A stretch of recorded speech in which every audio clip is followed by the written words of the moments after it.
of the JJ School of Art.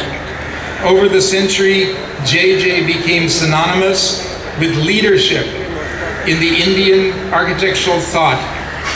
The founding fathers of our profession here in South Asia passed their youthful days in this sacred garden of knowledge where we sit at this very moment. An institution is distinguished by the quality of its alumni, even those alumni who never completed their degrees.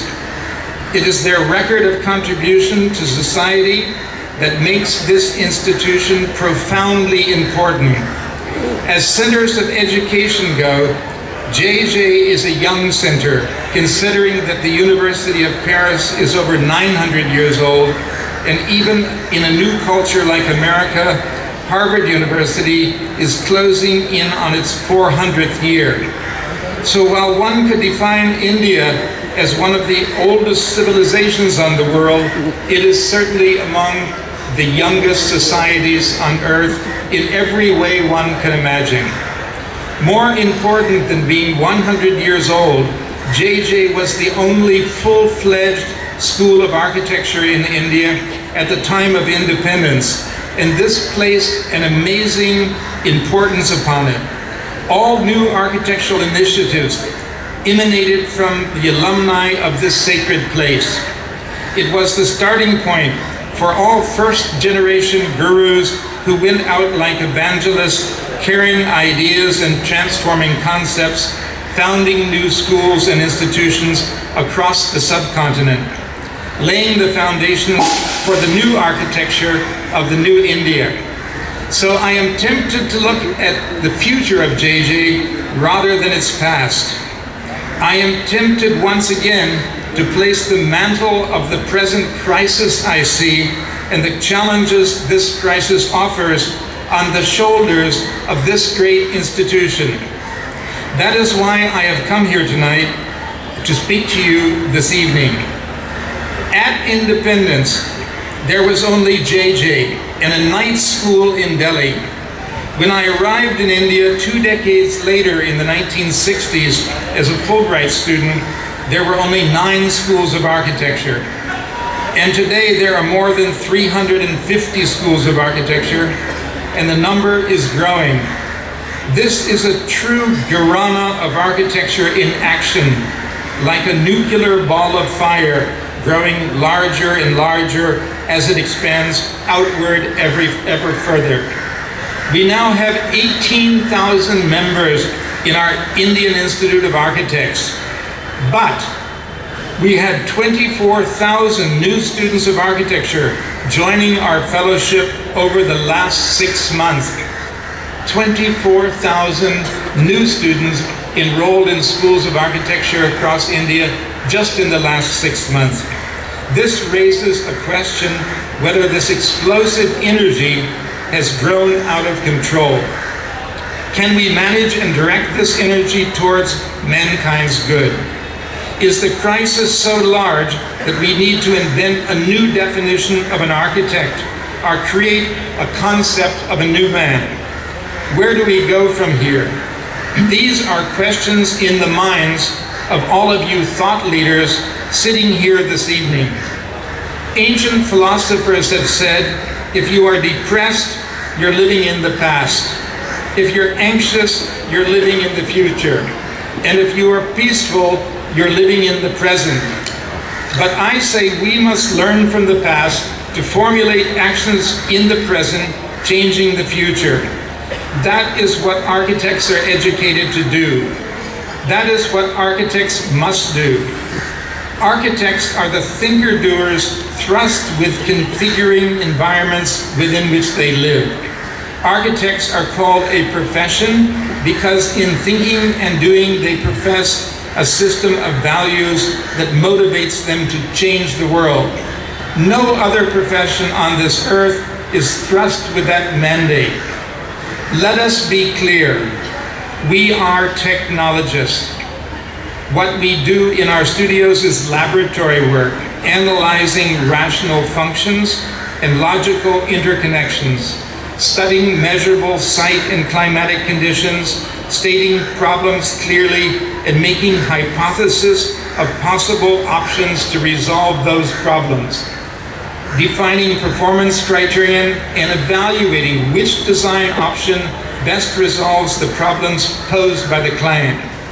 We study engineered materials, structural systems that support and span a variety of spaces, and we analyze enclosing envelopes, applying systems analysis to select the best fit simulation of hundreds of components, elements, and parts.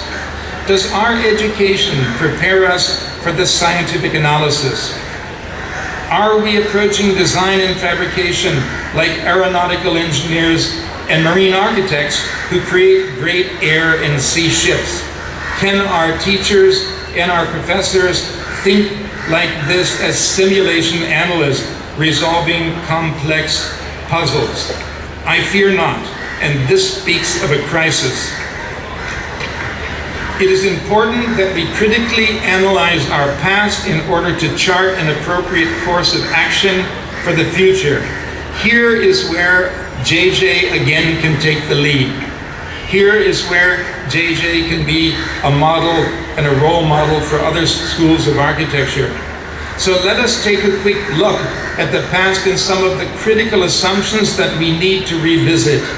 I feel we must change, and we must change now. It is important that we understand those areas of change in order to comprehend the challenges that face us. Let me list change areas where JJ can take the lead. I think we need to change the image of an architect from a simple artist to an innovative technologist. We have seen architecture as an artistic act of creation rather than an act promoting the useful arts through rational procedures and scientific methods. We have neglected the team nature of our empirical processes and the importance of managing them. Our failure in this area has opened the door to what are called PMCs, project managers, jumping into our professional job. JJ can be a leader in making architecture a holistic and scientific profession.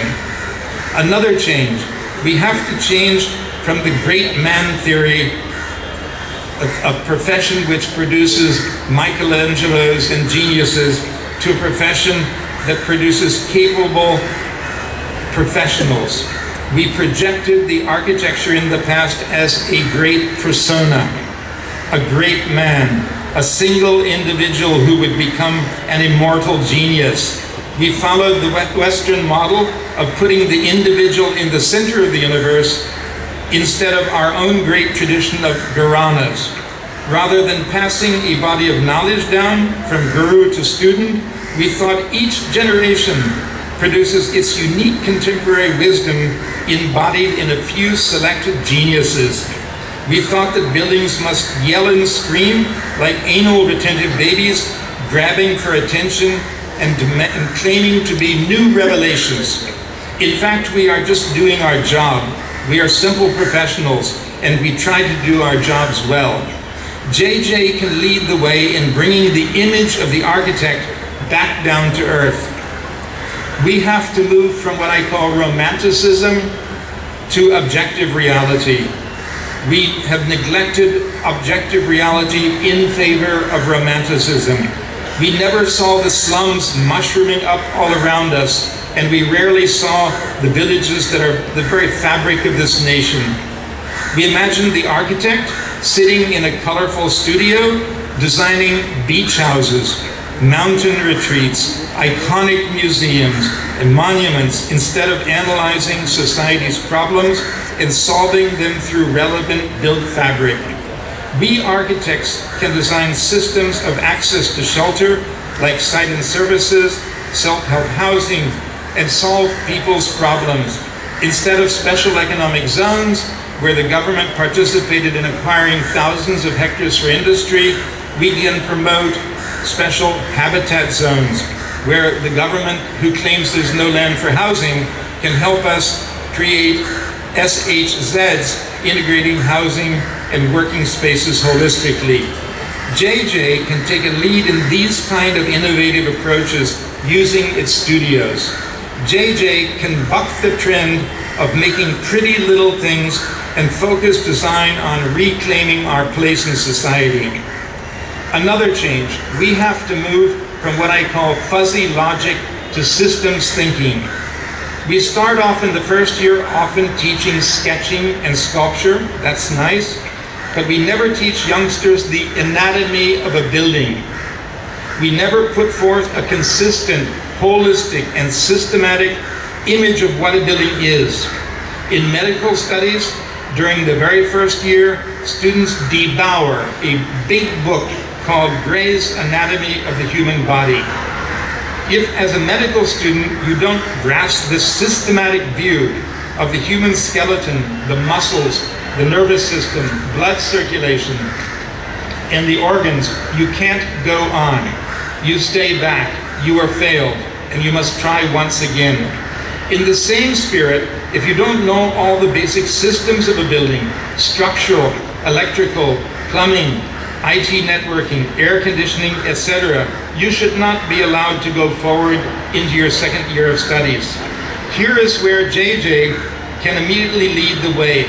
I challenge you, JJ, give yourself 1 year to produce the JJ anatomy of a building.